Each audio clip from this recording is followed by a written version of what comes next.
Eject the SD card. Alright, SD card going in the GameCube.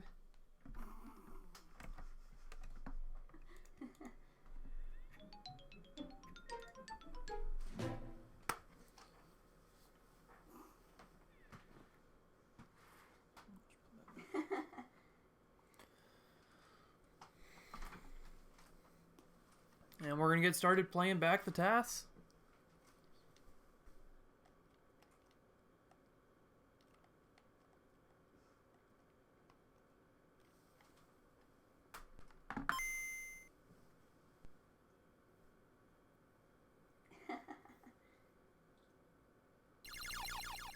Okay, so the export seems to have worked. Basically then, unless the GameCube crashes, this will just be a confirmation that the last 17 or so minutes of the TAS still sync. So this is a TAS of Pokemon Yellow Glitchless. We're doing a glitchless speedrun through the game, so we're going to beat all 8 gym leaders and then go beat the Elite Four. And I've also, after the Elite Four is beaten, I added a few extra minutes to the task just for show, getting through the credits, and then opening up the stats of Nidoking after it goes through the credits. The early game here is basically just optimal mashing. It's really all that's going on from a task perspective. You could do almost everything that's going on in the intro sequence as a human. Even some of the mashing techniques, especially with buffering, can be done pretty near to what the task does as a human. It's pretty difficult to properly do the end of paragraph text boxes efficiently as a human, though, because they effectively become 1 in 60 inputs. And here we're still just mashing away, trying to get through getting our Pikachu, whose stats actually would be relevant if we wanted to win the rival battle here, but we're not going to. We're going to lose it so that we get Vaporeon as the evolution from the enemy, as opposed to Flareon. We want Vaporeon because the team that the rival uses is completely different when he has Vaporeon. He has Ninetales instead of a Cloyster, and that Ninetales is really useful for efficiently taking damage in the end game and getting hit back into red bar when we need it. So that's kind of a theory behind why we want to lose the battle. It's also faster to lose the battle because we can die in 2 turns of crits from Eevee, whereas if you win the battle, you need to crit Eevee 3 times with Thundershock.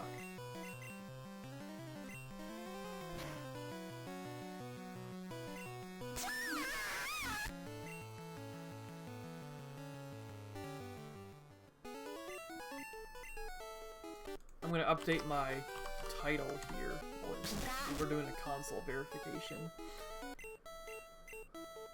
So for any of you who don't really know what the whole console verification concept is, I have a GameCube here that's using a program called Game Boy Interface. It was designed by a guy called Extremes, and what it does is it basically gives us access to the Game Boy player through homebrew firmware. So we can do all sorts of crazy stuff, make the video quality better using HDMI output, which I have set up here. You can use the official disc with HDMI output, but you don't get quite all the benefits of doing it that way. So we use GBI to make it really, really nice looking. And we also, as another benefit of having complete control of the Game Boy player, can inject inputs as if we had a controller going. So what we end up doing with that is to take our input file that we scripted in BizHawk and use a script to convert it to something that GBI can use to time when it sends inputs to the controller interface.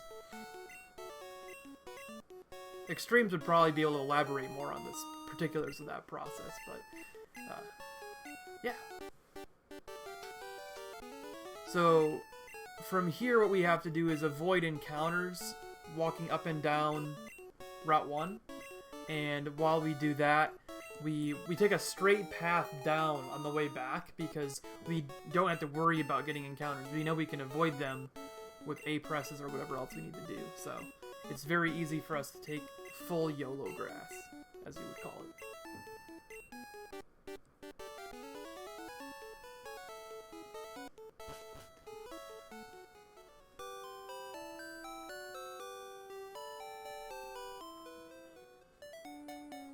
I'm gonna quick fix my title.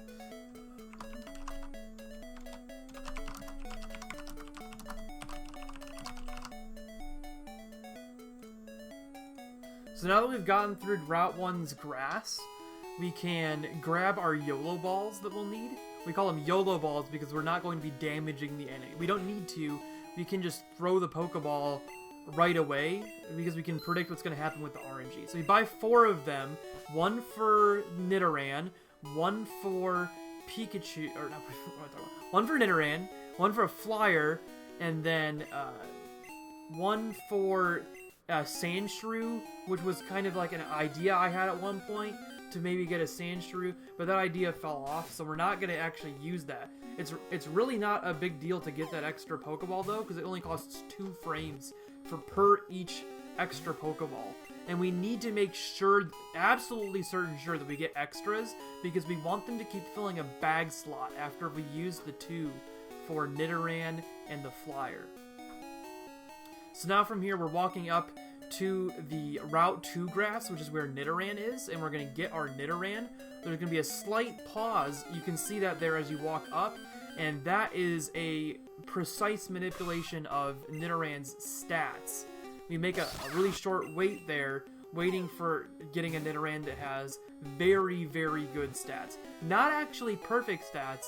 We intentionally give it bad defense, because that allows us to get the 21 damage hit from the Flyer, or from Pidgeotto, when we do the Pidgeotto strategy here.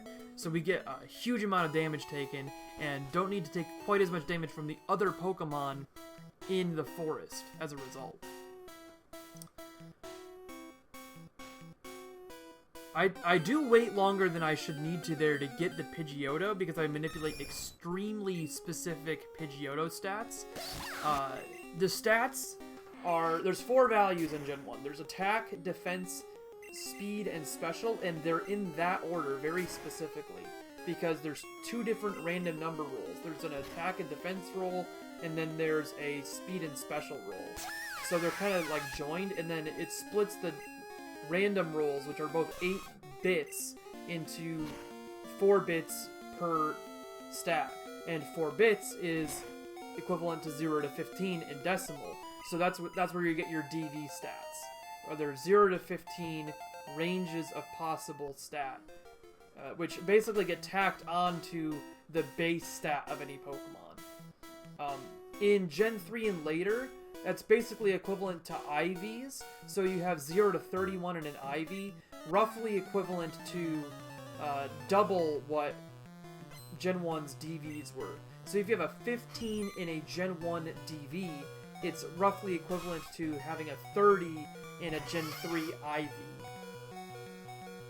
Here's a really interesting concept where we start here. When we start attacking this Caterpie, we crit it the second turn, and only the second turn, because we don't want to ever hit it into yellow bar or red bar.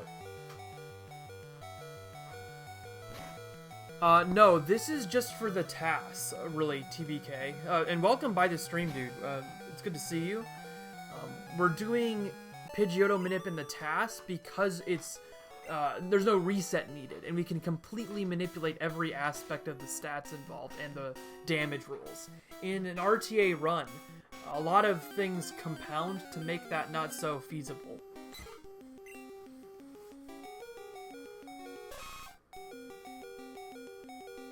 We are going to get our Pidgey here, and we catch it in red bar to get jingle skips on the catch sounds. It goes very quickly because of having red bar while we catch it.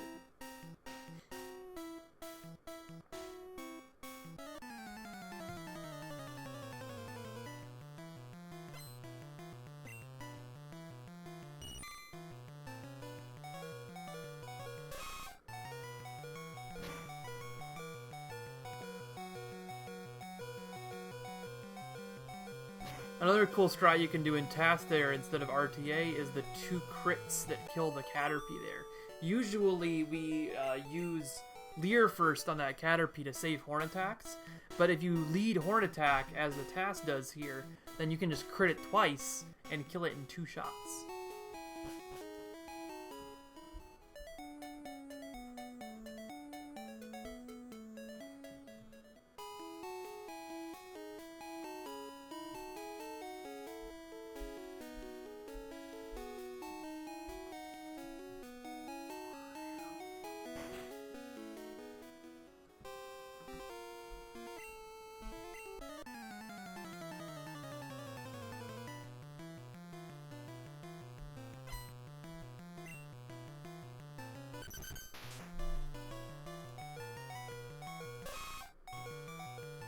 Who else is live?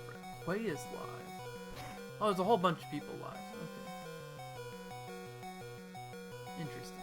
Okay, so this is one of the most insane battles of the entire Pokemon Yellow speedrun. We crit Sandshrew turn 1 for the high damage roll. Not the max roll, but the second to highest roll you can have.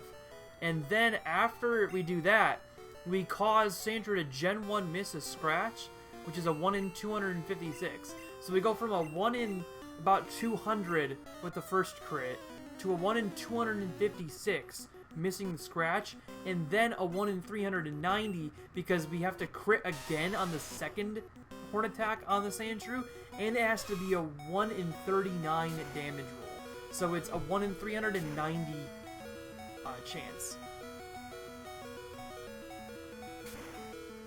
And then the TAS here 3 shakes the Geodude, and I think that's possible because we have extra stat experience from killing the Pidgeotto, and so we have more attack at level 12 specifically.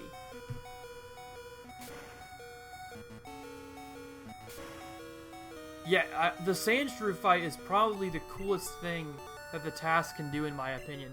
Apart from maybe the early Misty concept.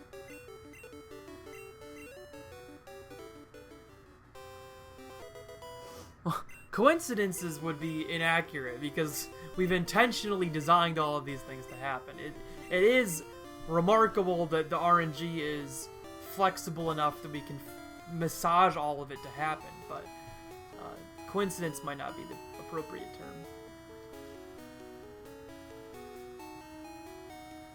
So now we're on to Route 3, and the main interesting thing here is that we crit basically everything in one shot.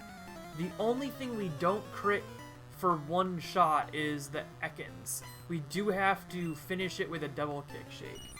Oh, and the last Metapod, because we haven't quite worked out some potential strats there. There's a small potential that in a future rewrite of this Yellow TAS, what we could do is kill 3 Pidgeottos in the forest instead of just the one, and skip the second bug catcher fight. So then we would have enough experience to get level 6, is it 16? Yeah, 16 after the bottom bug catcher fight, and have Nidorino, and Nidorino can kill the last Metapod in one turn. So, depending on how all the timing works out for that, it might be more efficient to kill 2 Pidgeottos instead of doing the bug catcher fight that has the Metapod.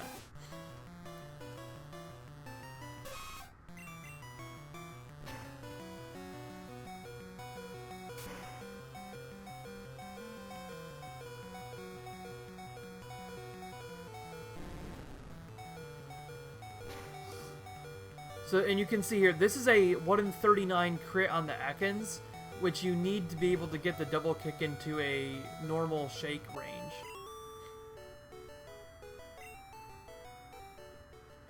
You don't want to have to crit the shake animation, especially on a not very effective shake. Otherwise it would be like, might as well just use tackle or something.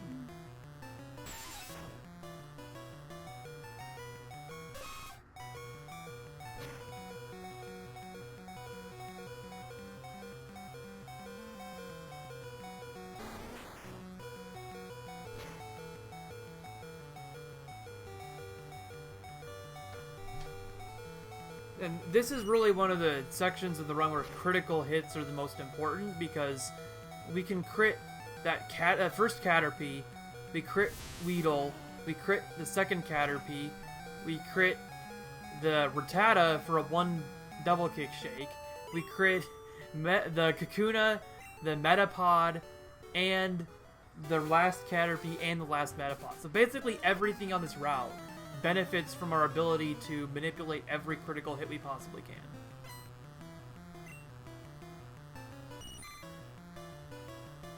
So if we were to be able to get the Sandshrew, it would be coming up here after this fight.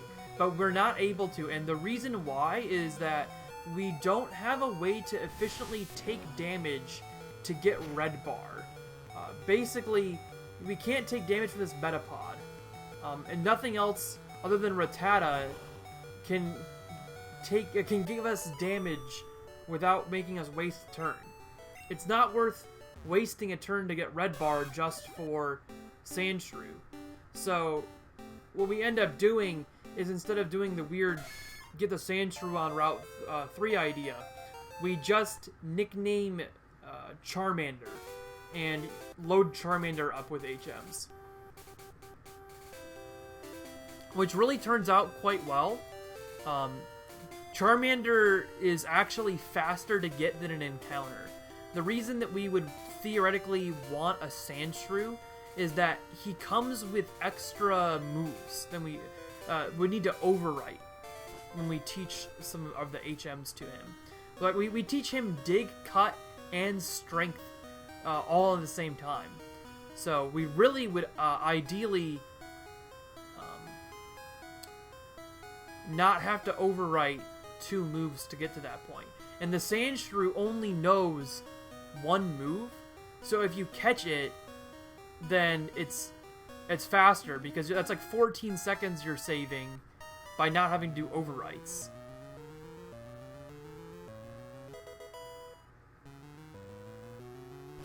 The main quirk here with the TAS in Mount Moon is that while in RTA you can do a save and quit reset to manipulate Mount Moon, you don't need to do that in the TAS. You can just walk straight through, because you know what's going to happen with the RNG. You know when to A press to avoid encounters. And also, on top of that,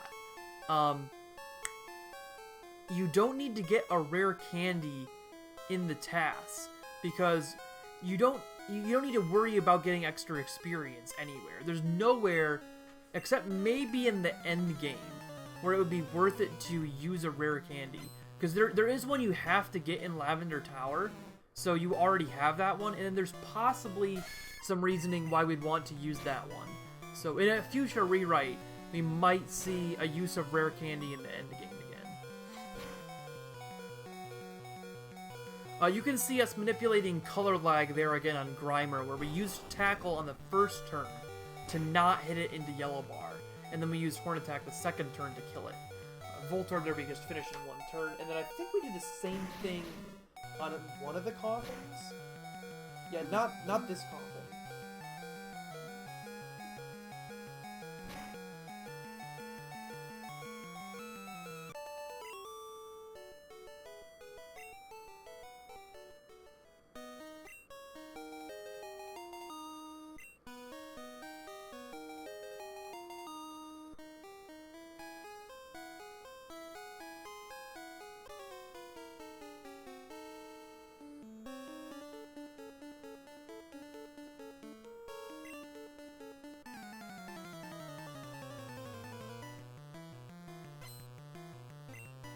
This rocket fight's pretty cool. Critting the Ekans to kill it does take a pretty decent roll, because we're lower level than...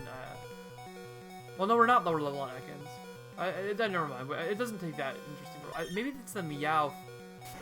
Something is really interesting here. We're like critting it and getting the 1 shake is somewhat difficult. You can see here, this is interesting.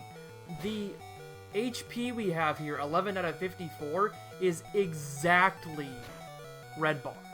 You cannot have any more HP than that. So it's very, very fortuitous that the single pound from Grimer gets us just low enough to maintain red bar through the end of Mount Moon, which is the last point we need it before centering in Cerulean. Because we have to center in Cerulean to set a dig waypoint at some point coming back from Surge. So we do that right when we get to Cerulean, so that we immediately can get red bar back by doing our early Misty strategy.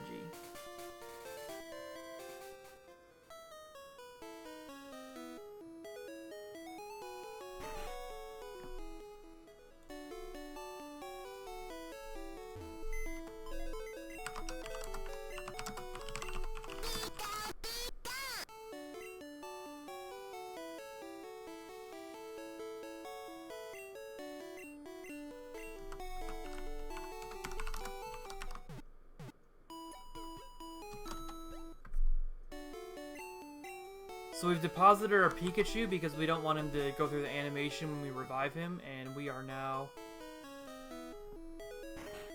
moving on.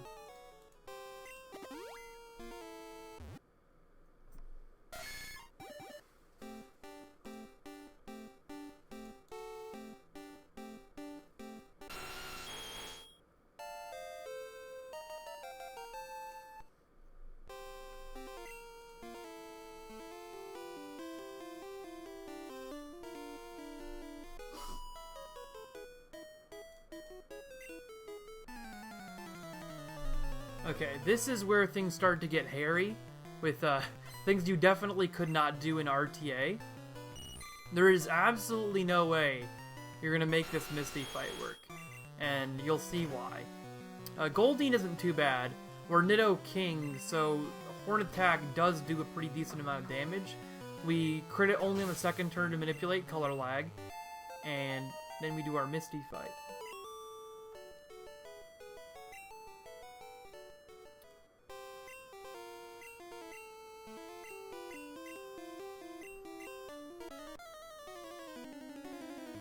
Okay, so yeah, there's two big reasons why we want to fight Misty before going to the bridge. We want to take damage to regain red bar after having centered. And we want to get Bubble Beam to use on Nugget Bridge. So we take a specific amount of damage from Starry's Water Gun. That hits us down to 47. And then we start attacking Starmie and take damage from it. So he hits us down to 1 HP, which is perfect. We want to be as low as possible for red bar purposes. Then we hit him with a crit. We get a Water Gun Gen 1 miss, because that's super fast. We could have gotten another one there, but that's really difficult to find. So many Gen 1 misses in exact sequence. So, for the purposes of being able to deliver you a task within like a reasonable time frame, I just went with X Defend on the last turn there. Her AI is less than ideal.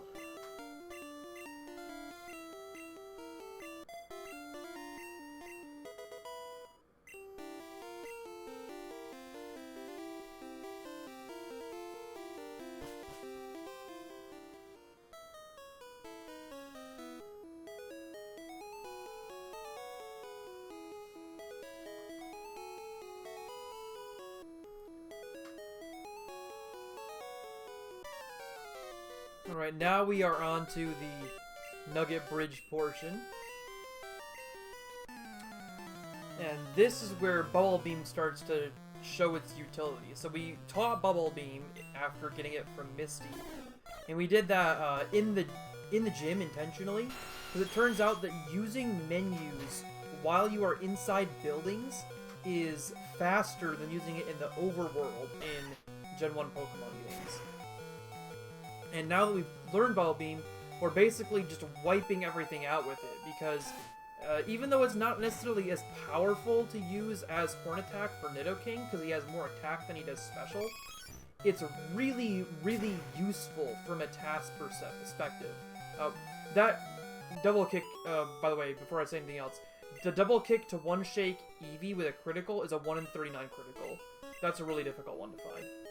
But so, a Bubble Beam is insane from a TAS perspective because it's a shake animation.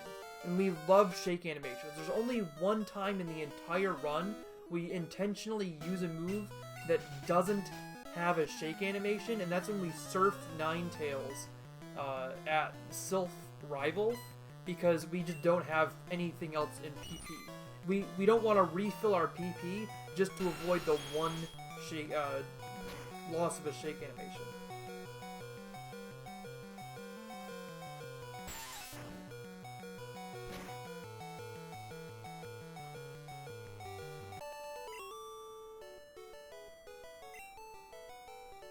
So we just continue to annihilate things with Bubble Beam. And it also does have some... There are some applications on the bridge where it is more powerful than Horn Attack, like on the Caterpies there, because it does... when the opponents have lower special values than their defense values, it becomes really useful. Whereas here on this Nidoran female, it does way less damage than Horn Attack does to a Nidoran female. It just has a shake animation, so critting the shake animation is faster than not critting and doing the flash animation with Horn Attack. Also, is it B-U-B-B-L-E? I think it's the same number of characters as Horn Attack. H-O-R-N space A-T-T-A-C-K. No, it's one less. We do take damage from the Rattata there to maintain Red Bar. The way we've scripted Red Bar is that you need to take 2 hits to maintain Red Bar all the way from Misty to the heal pad in Lavender Tower. Originally I thought it was going to need 3, but I found a path that only needs 2. So we get damage from the Rattata there, and damage from the Raticate on the way to Surge. And those 2 instances of damage are all the damage we need to perfectly maintain Red Bar through the heal pad in Lavender Tower.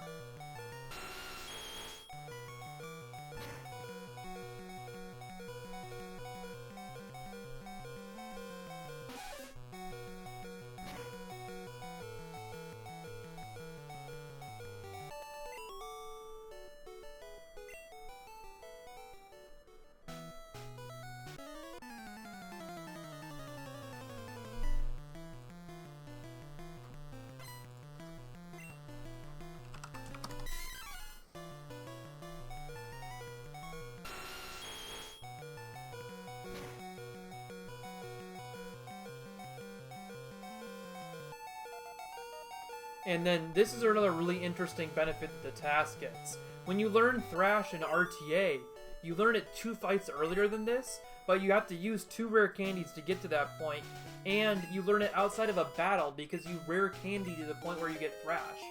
So you don't have the potential to learn it while in Red Bar. In the TAS, you learn it while in Red Bar, so you get all these jingle skips that you normally would not be able to get when you do it in RTA outside of battle.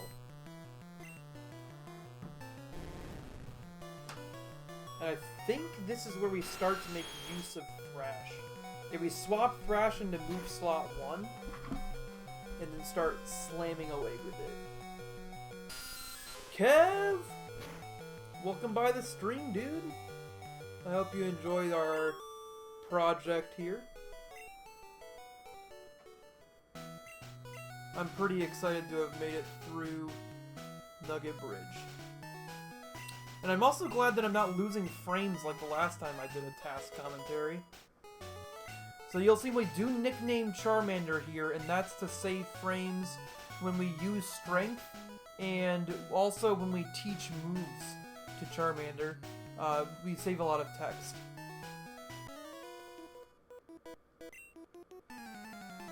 The difference in this TAS from the previous one is that I'm currently playing it back on a console, as opposed to playing it back in an emulator.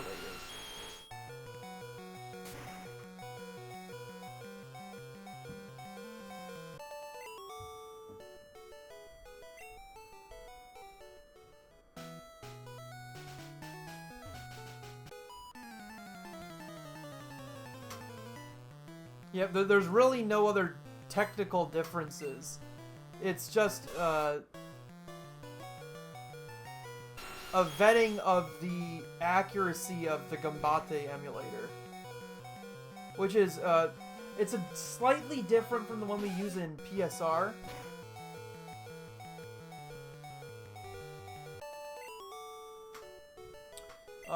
The BizHawk Gambate emulator is a bit older, but we've like rigged it with all the same accuracy improvements that we had made to the Gambate PSR. So this will basically just be verifying the accuracy of both Gambate PSR and BizHawk Gambate's understanding of the Game Boy CPU.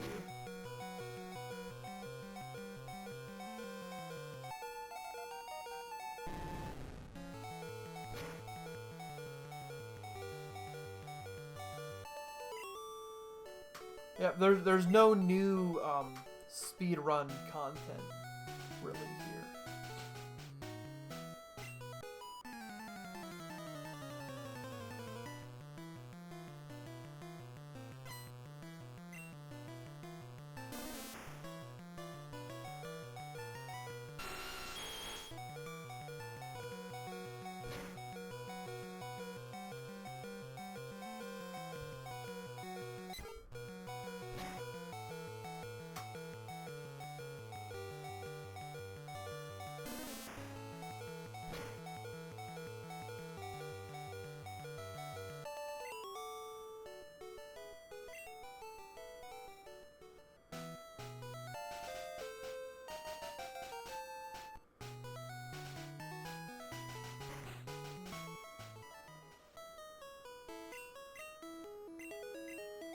The main challenge here in Bill's house is just, again, the amount of mashing. Scripting mashing like this so precisely takes a long time, because you have to punch in individual button presses.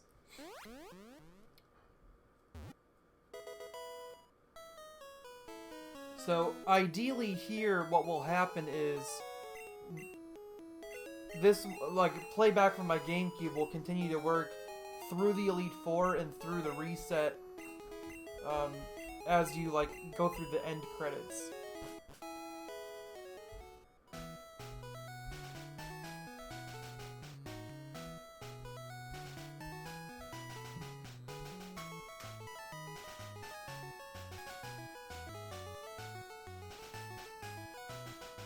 Oh, not a hard reset. Don't worry, Extremes. Don't worry. It's not a hard reset. It's a soft reset. It's I don't even think it's a reset. You just it's not a hard reset.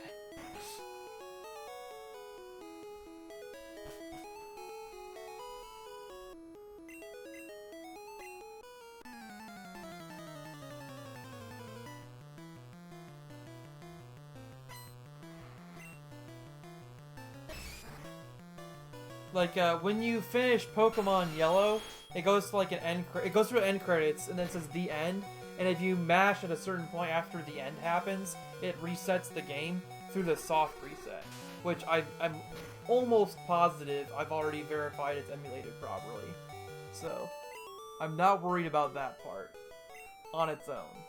More just continually worried about the concept of verifying so deep into the run. But it's worked for an hour and 20 minutes, so what's another 17 minutes?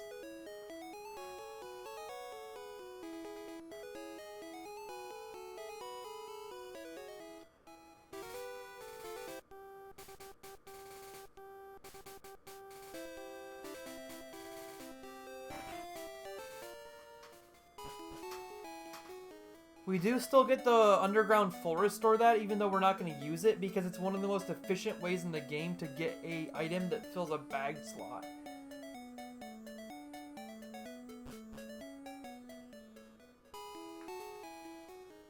We need them bag slots filled. Because the reason why we need to worry about so many bag slots being filled with things like buying extra Pokeballs and getting that full restore is we need to prevent the gym leaders after Surge from giving us all of their TMs. So we do sometimes use up item slots to get, well, some of their TMs. For instance, we want Fissure from Giovanni at the last gym because we need to use it to kill Agatha's Pokemon. We don't have any other move that can defeat ghost Pokemon. And luckily, they're ghost poison, so they get destroyed by fissure.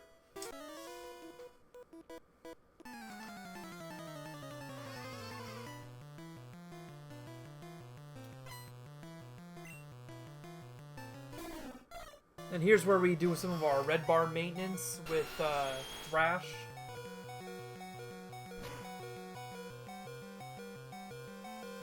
So we take out Spearow, and then Raticate pings us back down to 2, which is precisely how much HP we will need to maintain red bar through the heal pad.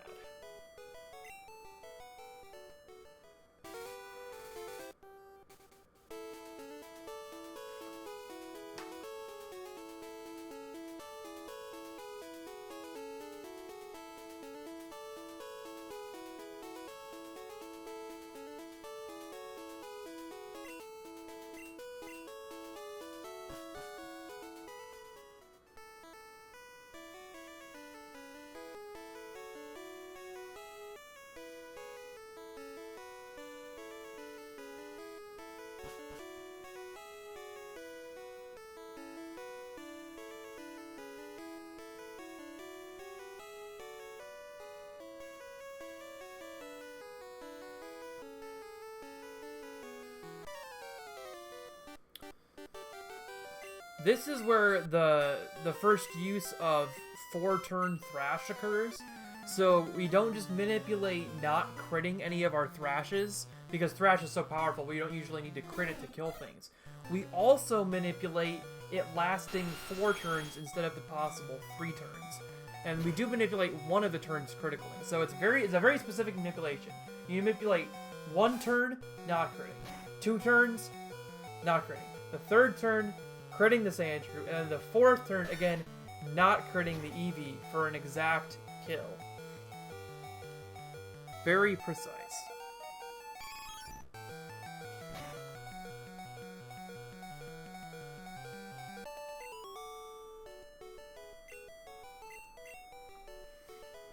So now we've got that to take care of, we can get our cut HM and head on to Surge. I am going to take a quick break while the boat animation happens. I'm back.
Okay, we're still alive.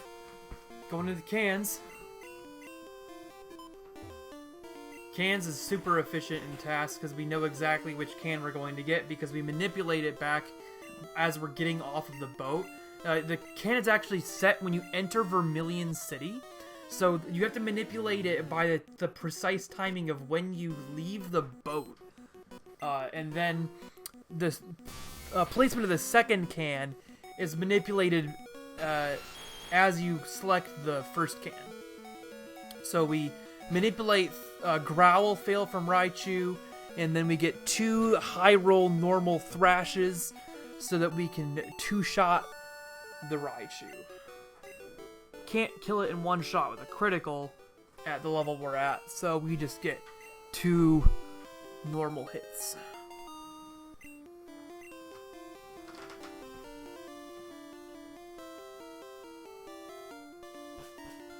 We're getting pretty close to the original point of the desync that we found that prevented it from us from doing this upon first building this TAS. We found a problem that happened in the Rock Tunnel area, just before Rock Tunnel. Based on some other stuff with more lag that I've found in the game, I think it was mostly caused by some issues that can be resulting from using the bicycle. So the game gets confused and misuses a halt mode instruction. Really less so the game getting confused, but the hardware actually getting confused by how the game is using the halt mode instruction. And messes up a lot of stuff with timing for a very precise emulator, which is what you need for a game like Pokemon, where the RNG that you get is tied to the number of cycles that have gone by in the CPU. So, any amount of inaccuracy in the timing of the CPU is a strict end to the task.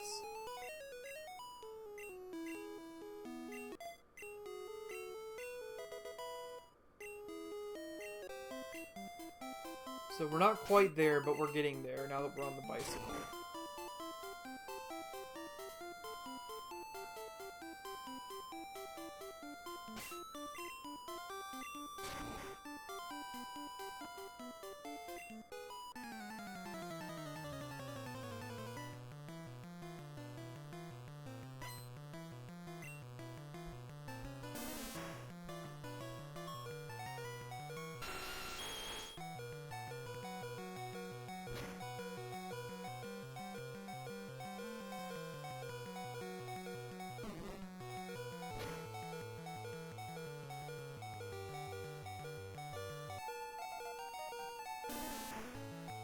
Four-turn Thrash, the same concept as on the boat rival fight.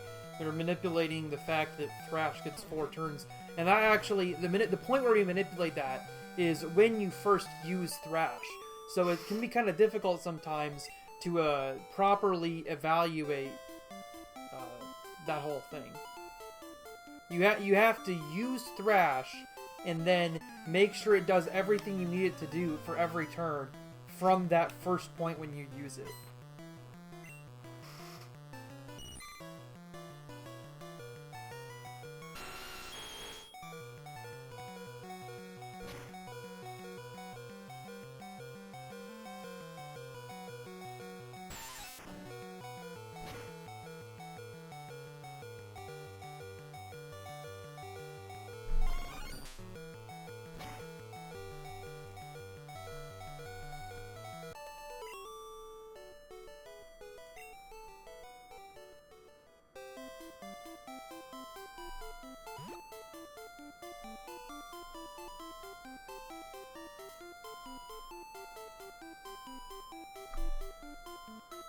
And we are now past the point of the first desync that was found. So the fact that we are continuing, if we don't crit the bubble beam here, which I know we won't because we fixed it, means that we've fixed the accuracy issues we had with the Gambate emulator.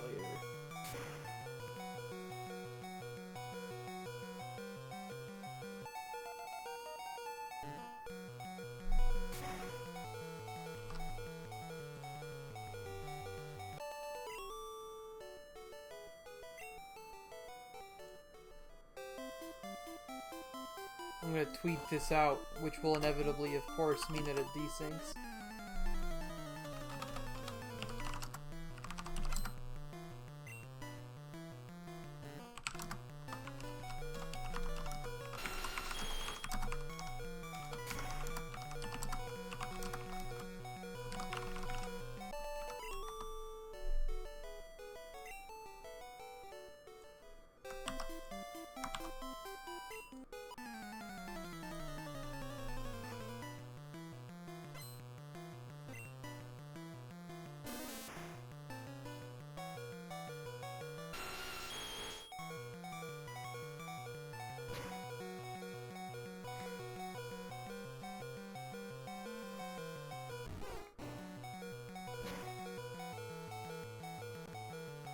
easily taking out these ranges here in Rock Tunnel with RNG manipulation. And also, we're manipulating away encounters, whereas in normal RTA strats, you'd have to use repels to repel away encounters.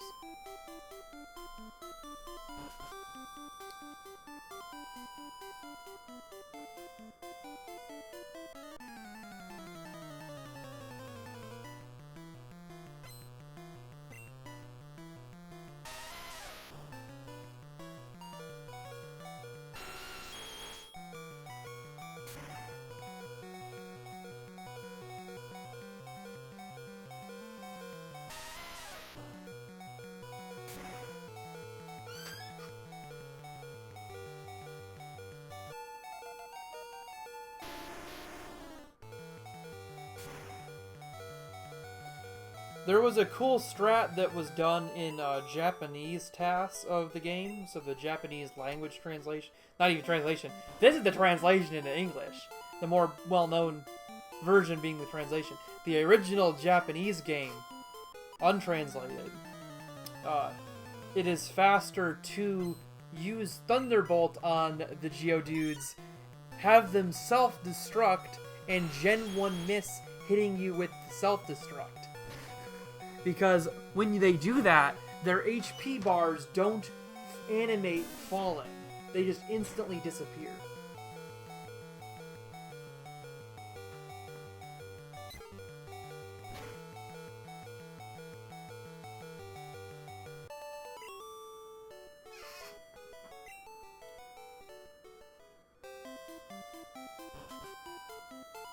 CC Neverender.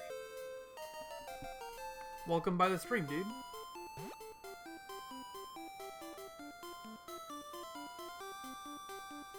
It's possible it could be fast enough to do it in the red TAS. I'm not sure.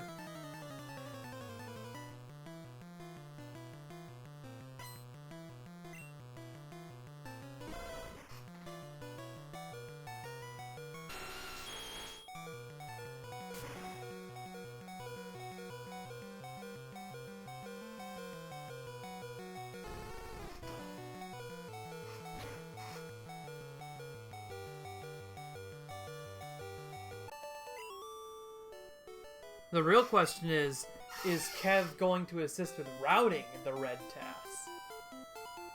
That link I sent has some pretty crazy strats going on. Lots of 1 in 39 damage rolls involved. We get the elixir, yeah, it's the elixir in the underground here, from the top, because that lets us go into the stairs from above, and then you walk straight down in that enclave there. So you don't turn while you're in the room, and you don't get a turn frame.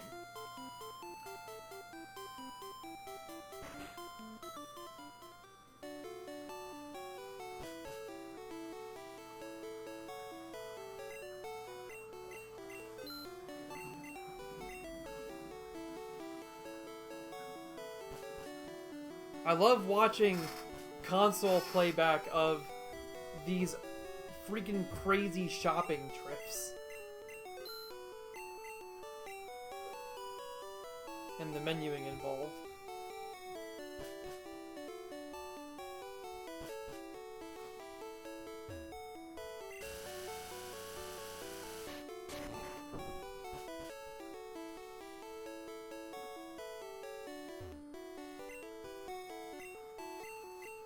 Seven X speeds. That is the only X item we're going to need. And we do need X speeds because even though we can manipulate hitting horn drills, fissures, etc. Without X accuracy, we can't manipulate outspeeding another Pokemon. So we do need X speed to get faster so that our horn drills, fissures, etc. can affect enemy Pokemon.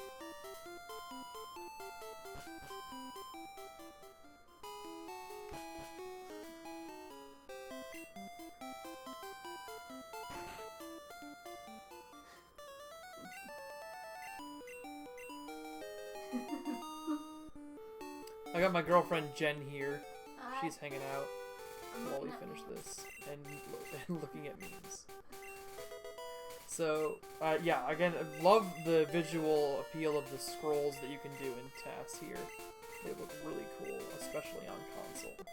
And then we're getting the horn drill teach ready, and now you can see fast fly. That is a TAS only, well, not really TAS only, but mostly TAS only trick, where you switch between going left and right while you're holding down. We're past halftime, actually. We're closer to... We're about 40 minutes from the end where we are right now.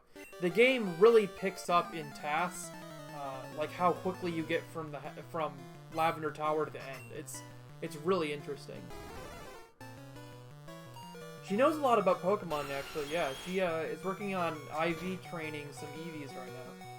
I'm reading them. I want to get a shiny one, but they're like rare. So she has a male EV, I think, with I have 2 male EVs with 5 perfect IVs and then a 30 in a special attack. So she's close. Okay, I'm not gonna get closer than that. You wanted a female one that is that good, though, right? And it's a lot harder to find the females with yeah, because it's only 1 in 8. My best female one only has 4 perfect IVs. You were at 3 the other day, right? So you've got another one I was now? at 3 the other day, now I'm up to 4. Nice. That's really good for breeding. I mean, I started out with parents from the virtual console games, so those were guaranteed 3 IVs. That's a smart way of doing it.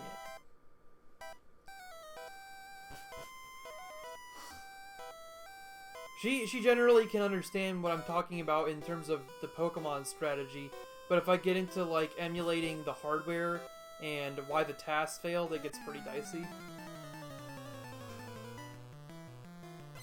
That's not true because I understand how dice work. I do not understand that.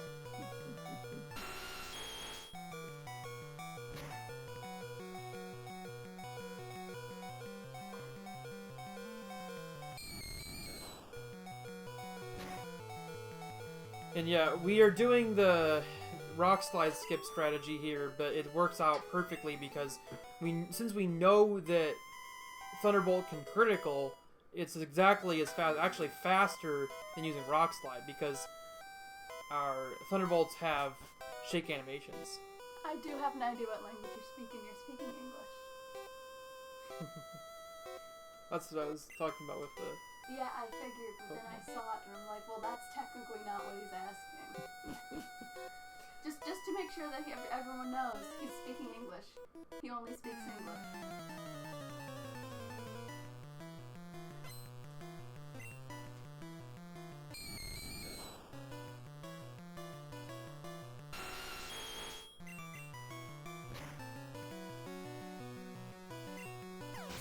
I can also speak fluent CSS if anybody's a web programmer. You speak? No. Debes aprender otro idioma. Read this? What? Otro idioma? What's that mean? Well, I accidentally used feminine article instead of masculine, but I said you should learn another language. Oh. Can I explain why Earphone 3 is the best? Okay. So if anybody watching is wondering why the sound is terrible... Oh no, you're actually playing the Earphone 3 back for them? You don't have it like going through so it sounds normal? Yeah, I messed up, I think. Oh no. Kev must be hearing the stereo playback. I'm gonna pull it up on my phone to see. But the reason that the sound is split up between 2 channels is... when we start the game, we have to set our options, and we do that before the before the intro sequence. You could actually do it in a menu in game, but I'm not 100% sure that would be optimal here. So we have to set our options. And about a month before I started tasking this game, I found a glitch called fast options that lets us set all of our options at the same time. So we can just hold left while we press A. It's not even hold A, it's press left while you press A. And what that lets you do is it sets all the options at the same time. Sounds a little weird. So it gets you the options you want with fast, off, and set, but has the side effect of also setting the earphone from mono to the last earphone setting, which is earphone 3, which splits up the audio into weird channels. What's the point of earphone 3? Yeah, I don't know. Is that for people with 3 ears? The developers are crazy. I don't know why they included it. Japanese people have 3 ears, confirmed.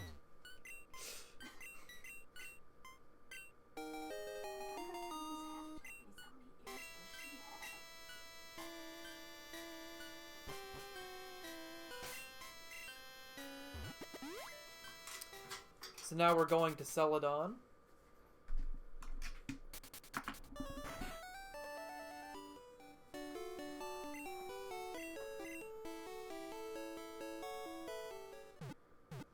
Do you think that Pokédoll is a glitch? Pokédoll and Marowak. I think it's an exploit. You're exploiting the intended mechanics.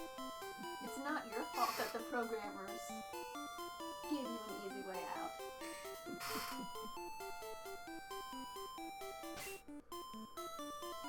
Ooh, another fancy scroll. Fancy scroll!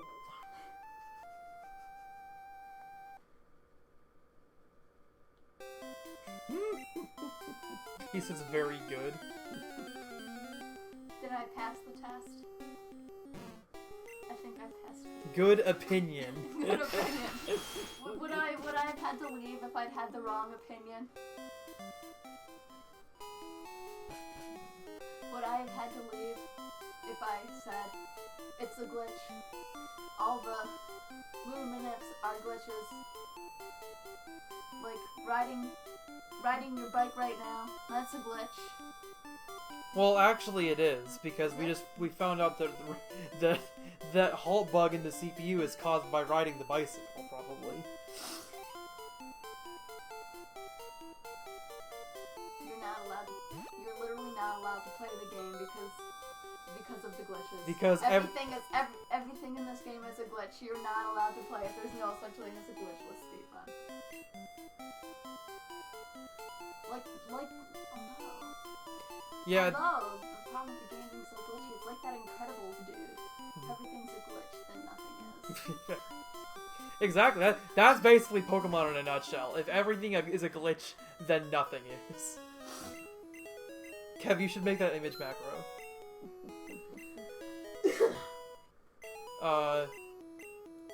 But yeah, it probably, like, the Marowak Pokédoll and, well, not Instant Text, You give because me an outlet, I it can happened. make it, but my computer's dead. He won't share his outlets. I have outlets in the other room. You just can't watch. Wow. The outlets are good. I have this, like, brick of power banks down there, and everything is in use for something.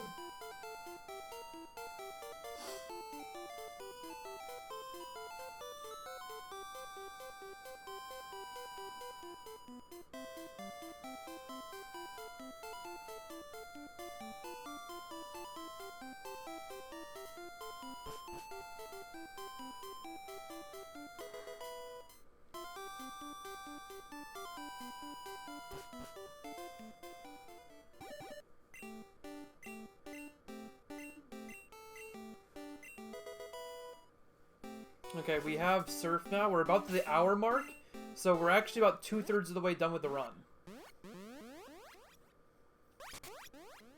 But the reason, like, usually when you get Surf, you'd be further than 2/3 of the way done. The reason that we're only 2/3 of the way done here when we get it is because we go to the Safari Zone super early.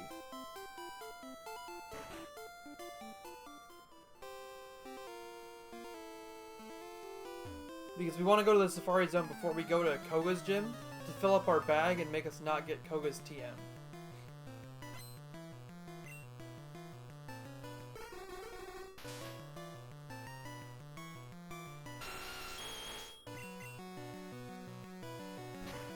Here we have another 4-turn thrash manipulation, but it's kind of the inverse of the boat rival. So instead of only manipulating a crit on the 3rd turn, we're manipulating a crit on every turn except the 3rd turn.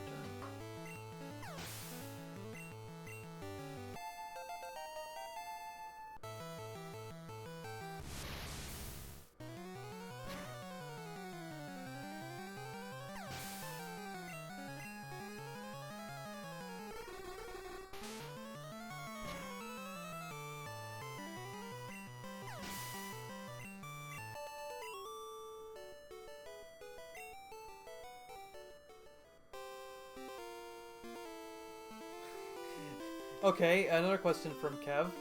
What are your thoughts on Nidoking not being able to learn Dig? Well, as long as Diglett knows how to learn Dig, I think it's okay. What are your thoughts on Nidoking being able to learn Surf? I mean, that makes less sense. What are your thoughts on Pikachu being able to learn Surf? He doesn't normally learn Surf. There are just some Pikachus that can. Oh, we're getting our confusion. We hit to 3 there and not any lower because we need to be able to tank an Ember hit from the Ninetales in Sylph Tower. And if you get hit lower than 3, you won't be able to do that. So 3 is the ideal hit. 4 might actually be slightly better to work with because it requires less precise RNG from the Ember hit. Is sound glitch a glitch? Which sound glitch? Well, you just called it a glitch, so... I've gotten some sound glitches in Knights of the Old Republic. Like, just the background music stopped for some reason. I don't know why. Is fast options a glitch? Well, it's too bad that it happens before the start of the game.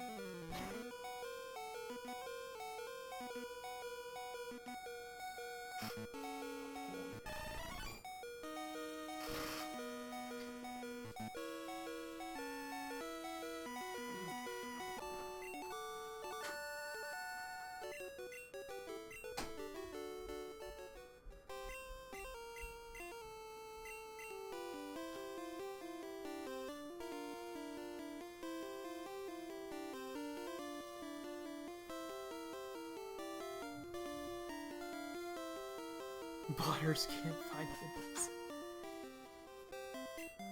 Okay, what on earth do you mean by that?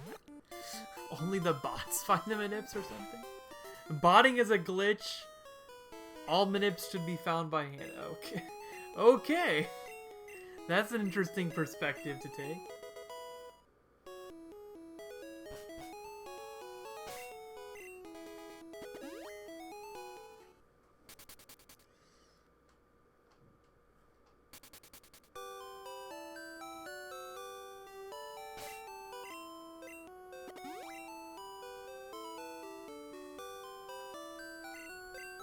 Okay, we did it. We fast scrolled again.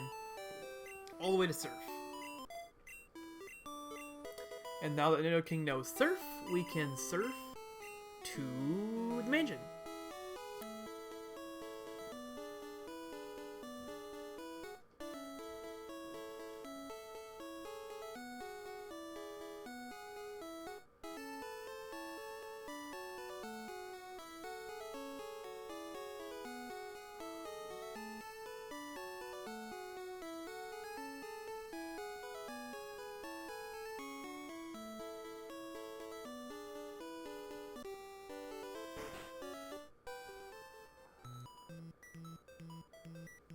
This is another interesting point in the task perspective because we don't have to super repel to avoid any encounters in the mansion, but the encounter rate's actually decently high in here without a repel up, so it's kind of annoying.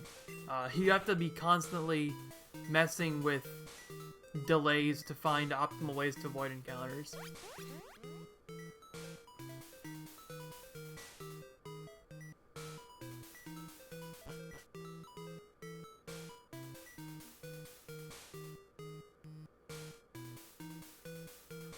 And now we have our Blizzard TM.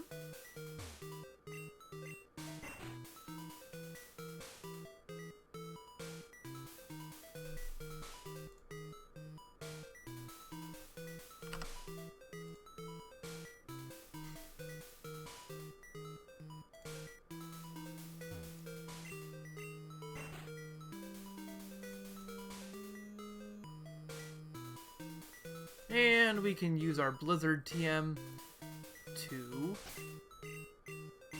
learn there. And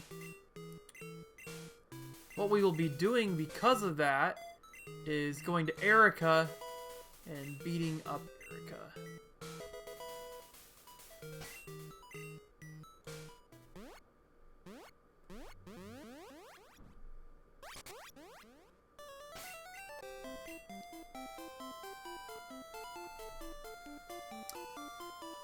She's got a lot of Pokemon that are squishy to Blizzard, so they just get annihilated by Blizzard. The main reasoning for our ordering there is that when we've dug out of the mansion, we're in Celadon again, so it's easy and convenient for us to just bike to Erica while we're in Celadon and take care of what we need to take care of.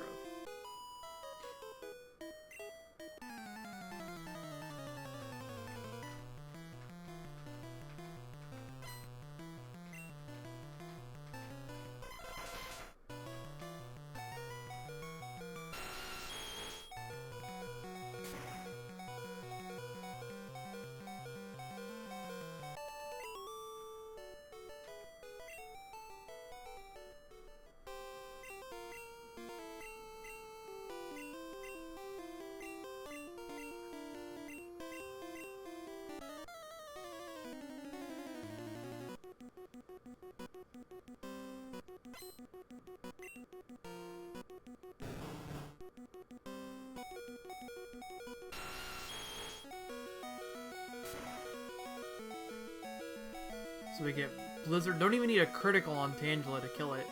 Just need a good range. Same with Weepin' Bell.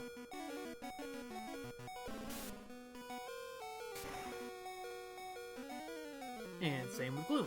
So it's a very efficient fight for us to take care of here, because we don't need to worry about getting any criticals to kill things. There's not really any way we could get any more efficient with that fight, unless potentially maybe we avoided using a super effective move on the Pokemon.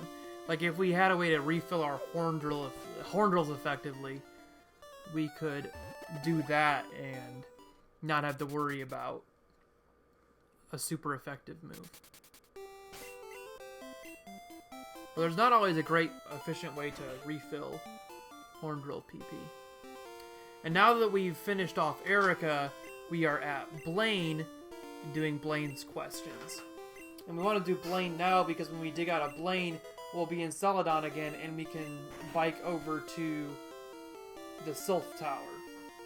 And when we bike out of, or when we're done with Sylph Tower, we can dig out of that and be back in Celadon where we can bike to Saffron again and defeat Misty.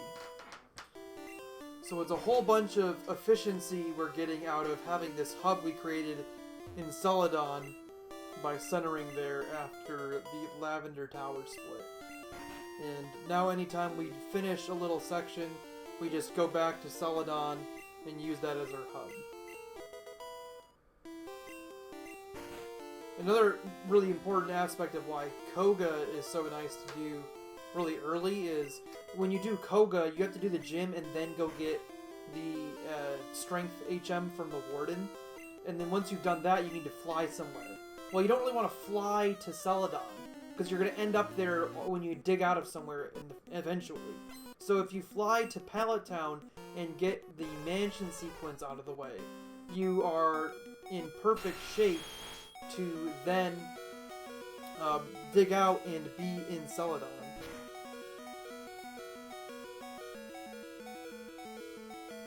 Yeah, it literally is the dream, because you get rid of all of the problematic sections of the run for RTA with absolutely no problems in the TAS. And then you're set up in a really good position with your speed badge boost from Koga, your bag being full from Safari Zone, and having the secret key for whenever you want to go to Blaine. And so now that we're digging out of Blaine, it's actually nice. My girlfriend made popcorn. Perfect. My girlfriend's hungry.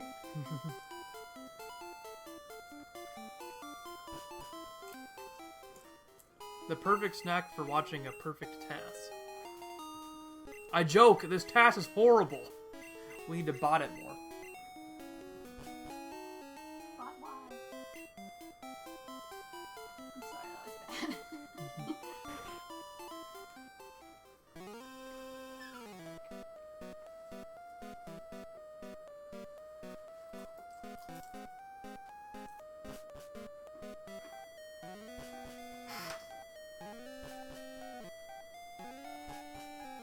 We walk up to the 5th floor here.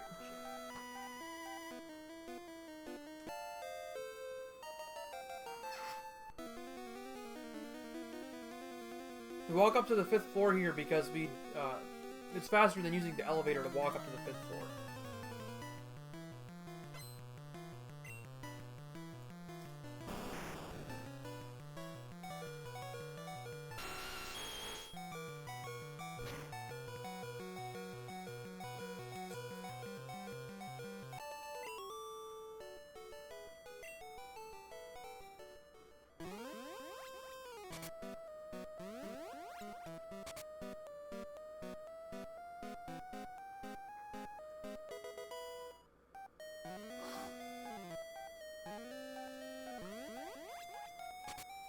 And as we're walking there, we get the elixir in that planner because it's faster to get than any of the other options for elixirs.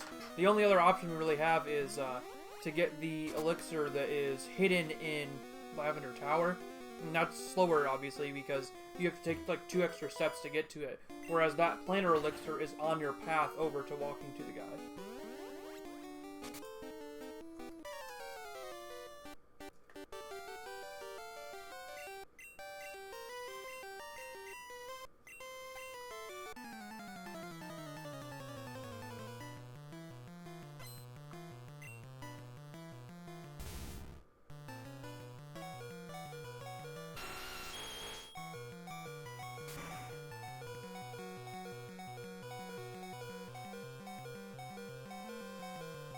So this fight here is where we're really managing our PP very closely.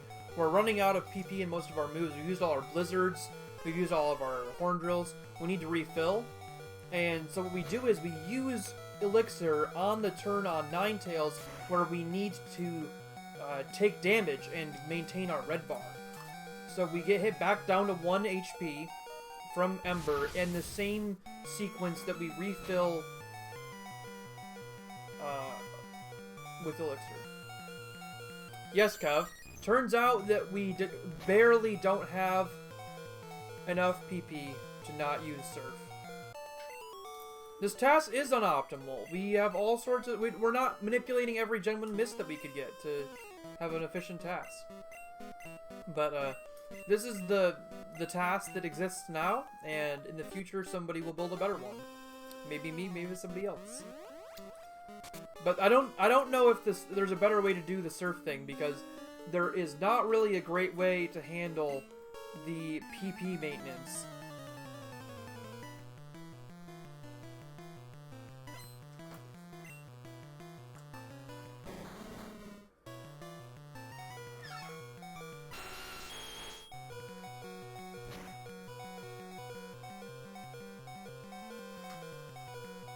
And this again is where some of the PP maintenance gets kind of interesting. We have to meticulously switch to using Thunderbolt on a lot of Pokemon to avoid using blizzards.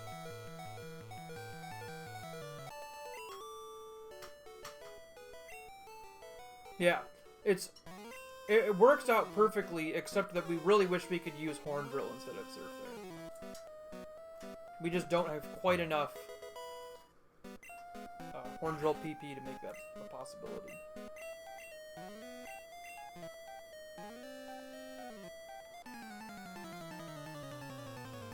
Hey, Rich088, thank you for the follow and welcome to the calculator. I hope you enjoy watching today while we play back the end of this console verification of the Pokemon Yellow TAS. I like that you can Thunderbolt Nidorino, but not Nidoking, because it's not ground type yet. That's a fun little optimization. We're killing everything here with Thunderbolt crits.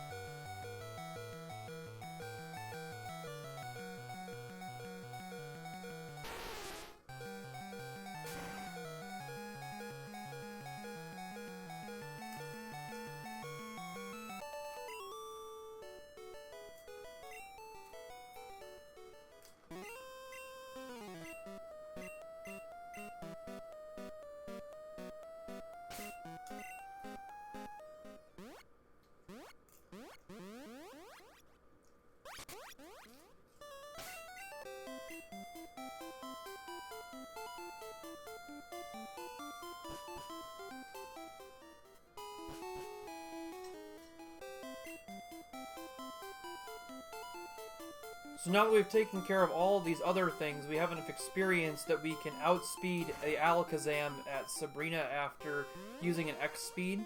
So it's time to go do Sabrina. And conveniently, when we dug out of whatever place we were in last, I think Silph... Yeah, we just finished the Silph split with Silph Giovanni. So we dug out of there, and we are in perfect position to bike over to Sabrina.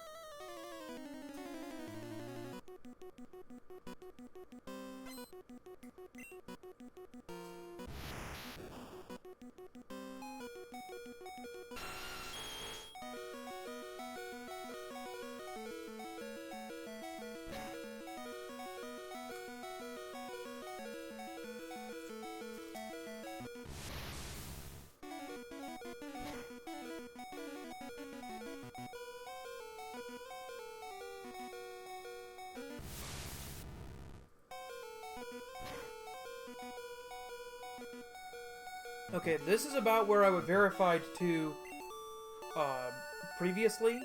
So once we get to Giovanni's gym, this is new, previously unverified section of the TAS. That is completely new territory for Game Boy Color console verification.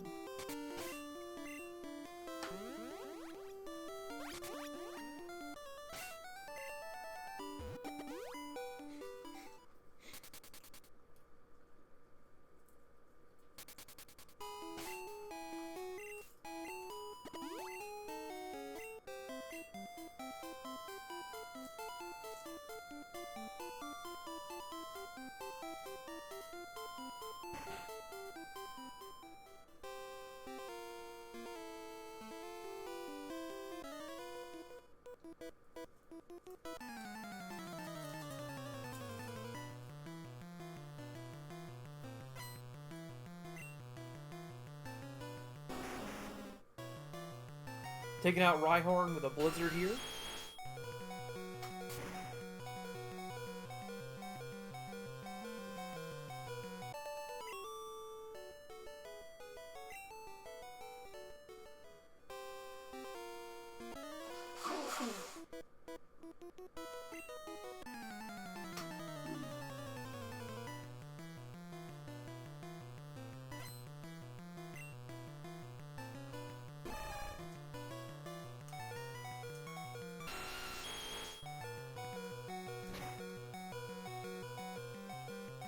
And now, part of PP maintenance, we're using Thunderbolt to kill everything on this fight. Where Blizzard, I think Blizzard does take out the Machop in one shot, if you don't crit it. But we really need to be keeping a close eye on all of our PP counts.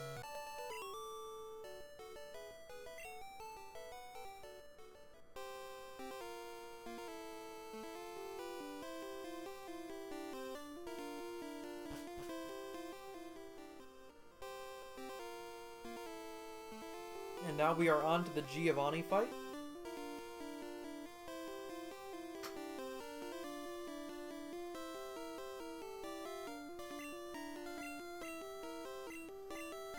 Last gym leader. And then we just have to get through Viridian Rival and the Elite Four still sinking. And we'll be all set.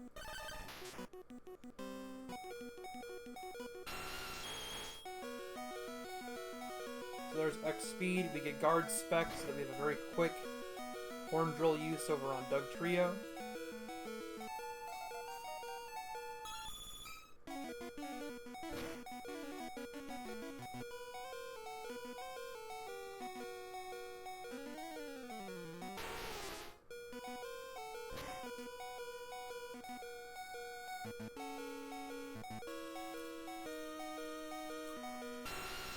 Nidoking, and then we just have to get right on.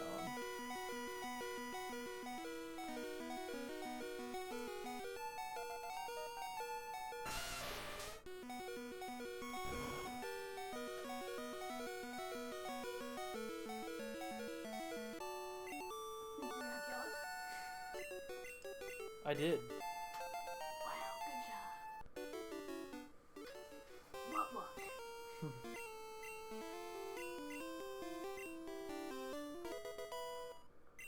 Ooh, we got TM27 Fissure.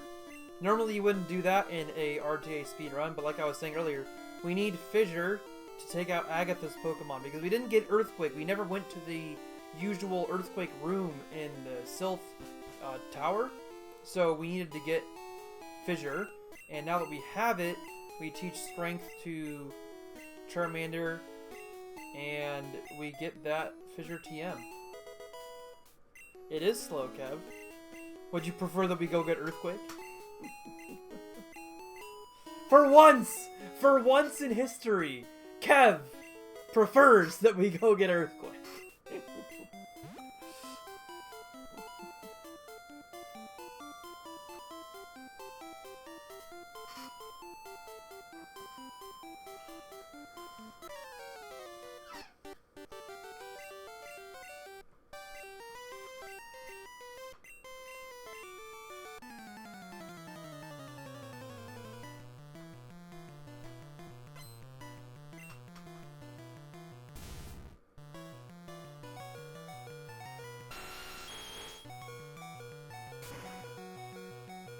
So, I've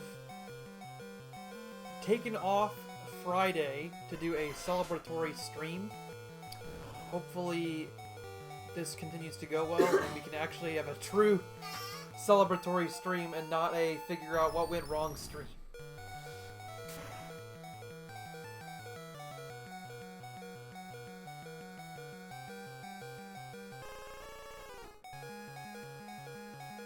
Here's our X speed, and then we get quick attack from Ninetales.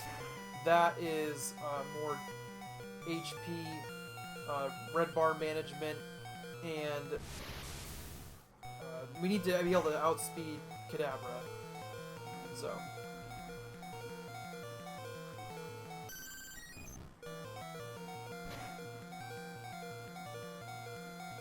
And now we have finished the Sylph rival fight. So we just have to get through the boulder pushing, and we have to get through the Elite Four.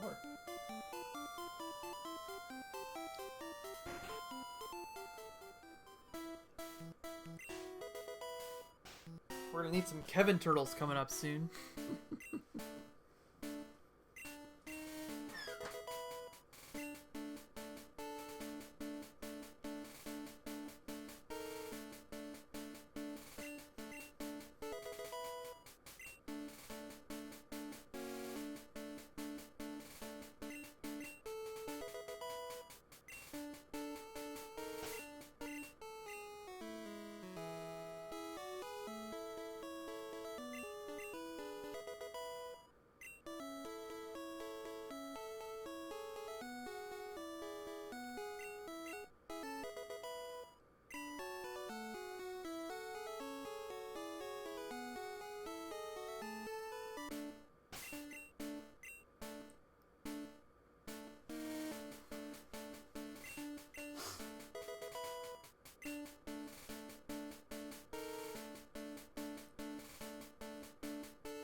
Okay, so here is where we're going to start benefiting from the fact that we nicknamed Charmander, and it has a single character name, because you can see it says A used strength, and then A is able to move boulders. Instead of Charmander used strength, Charmander was able to move boulders.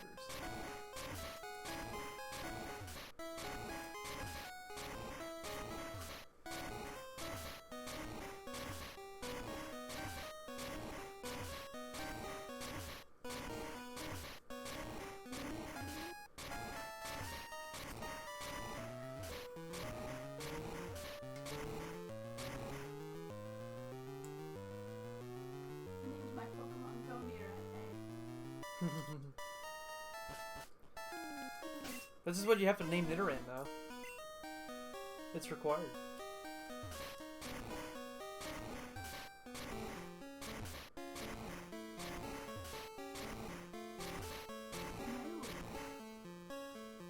We're alive through pushing boulders, so that's a good sign. I don't know if anyone ever tasked pushing boulders before.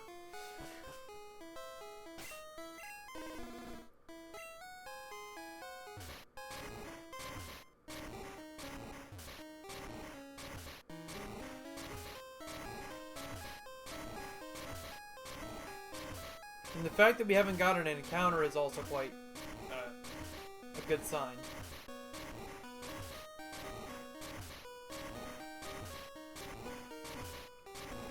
So, I think the key thing from a TAS technical difficulty perspective here is whether or not GBI can continue to be in step with the Game Boy's CPU's timings through the end of the run.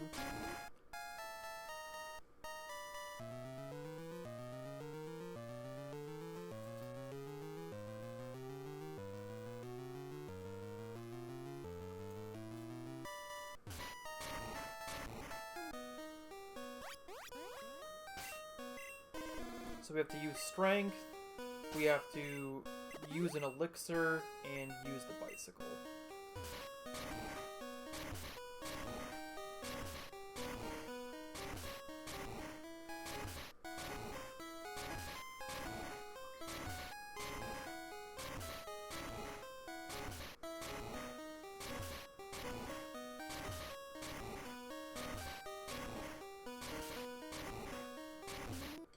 There's the swag boulder.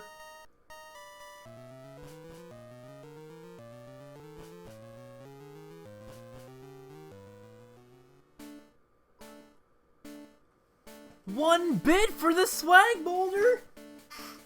Thanks, Jim B. Your game is so weird.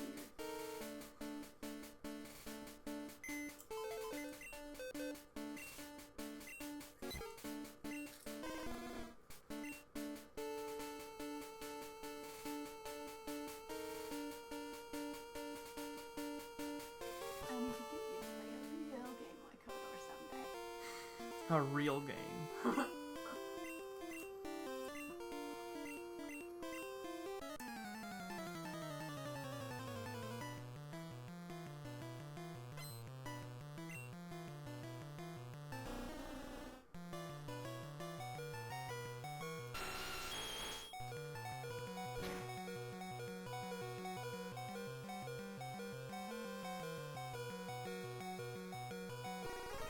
We hit a horn drill through there, so I think we've maintained RNG through Lorelei here. At least close enough. This is a pretty good sign for the accuracy of the task. We've continued to hit all of these horn drills to this point.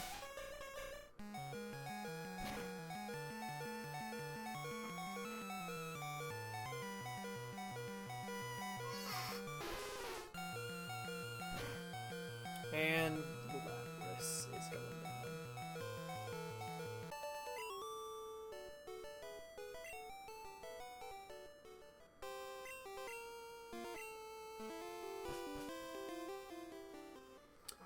Now for Bruno.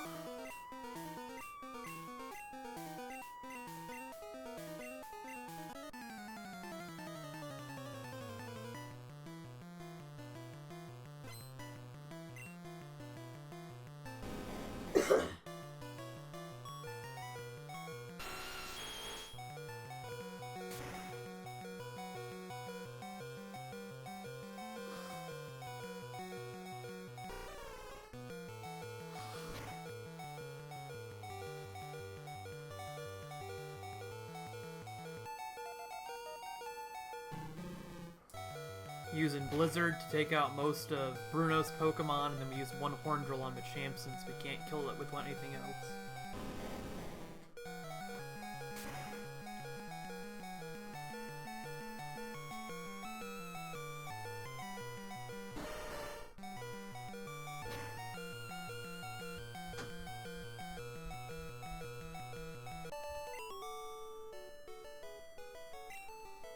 Through Bruno. Now we gotta get Agatha. Three more fights. We're getting really close here.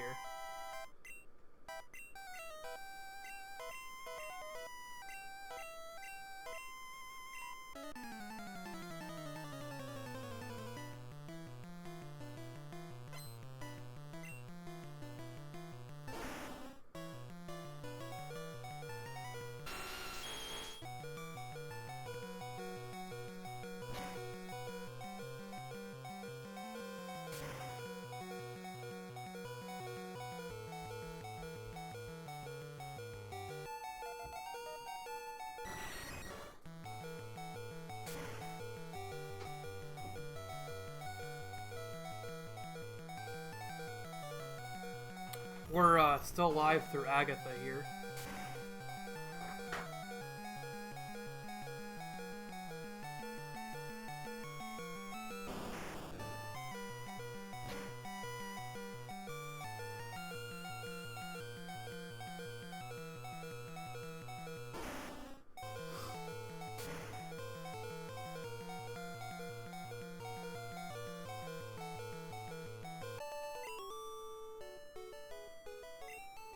Okay, just 2 more fights to stay synced.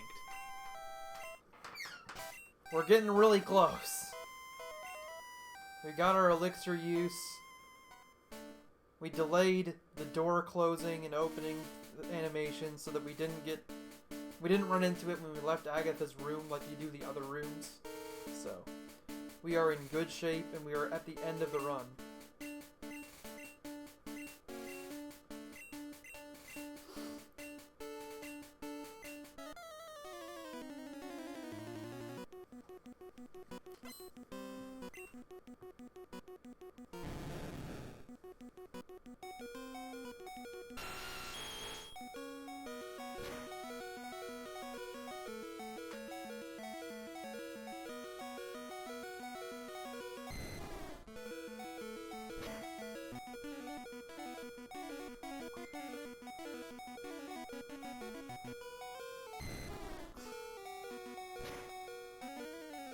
Taking out 2 of the Dragonairs. Now we need to have that Hyper Beam miss.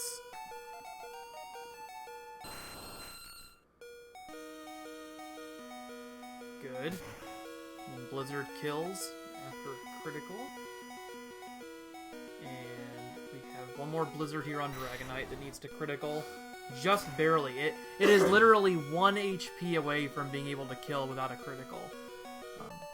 That could potentially be one of the reasons to use the rare candy you get from Pokemon Tower, is not only does it let you outspeed the Kadabra without using X speed in the Viridian rival fight, it lets you kill that, what do you call him? The Dragonite there without a critical hit. So there could potentially be some benefit to using the rare candy.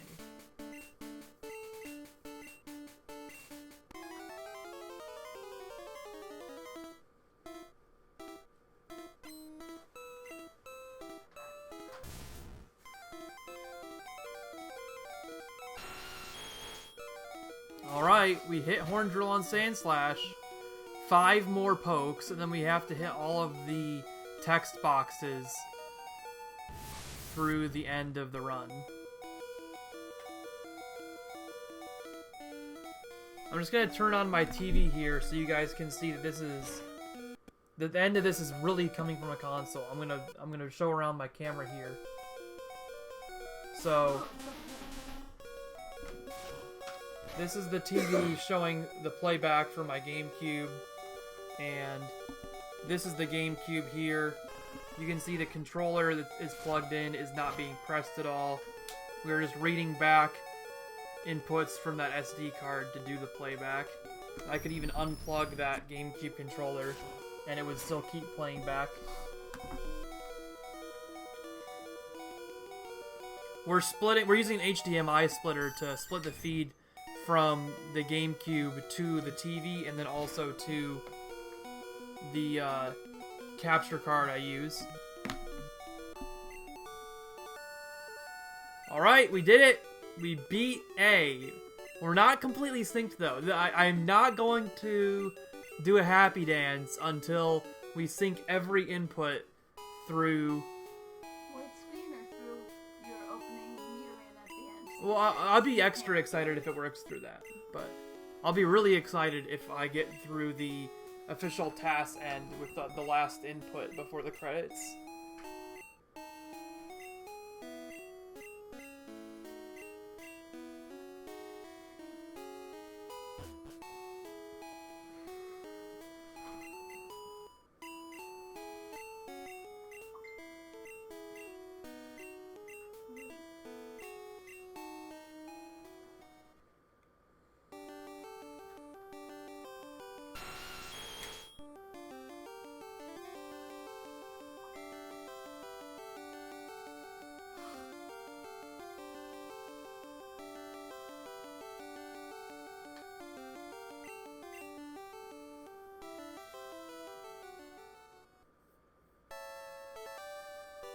We did it! Y'all did it. We synced the entire Yellow TAS on console. The credits are rolling on a console. PogChamp indeed. Let's see how it does through the credits. That's really cool. Now I have a save file on a real yellow cartridge with a perfect for the TAS Nidoran. And anybody at home who wants to buy a ton of equipment could rig this up and have their own perfect Nidoran without having to learn how to do any speedrunning. They just have to learn a whole bunch of technical setup with GBI. Thanks for the 9 bits, Jim B! That's a 10 whole bits on the day from Jim B. Thanks for watching today, everyone. It was really fun. I cannot wait to do my celebration stream on Friday. I'm gonna get all the Pokemon down. We'll probably do a whole bunch of Pokemon Yellow speed runs, whole bunch of red routing for the red task that I want to do. There's the end of the credits, and then we get to watch it do a reset.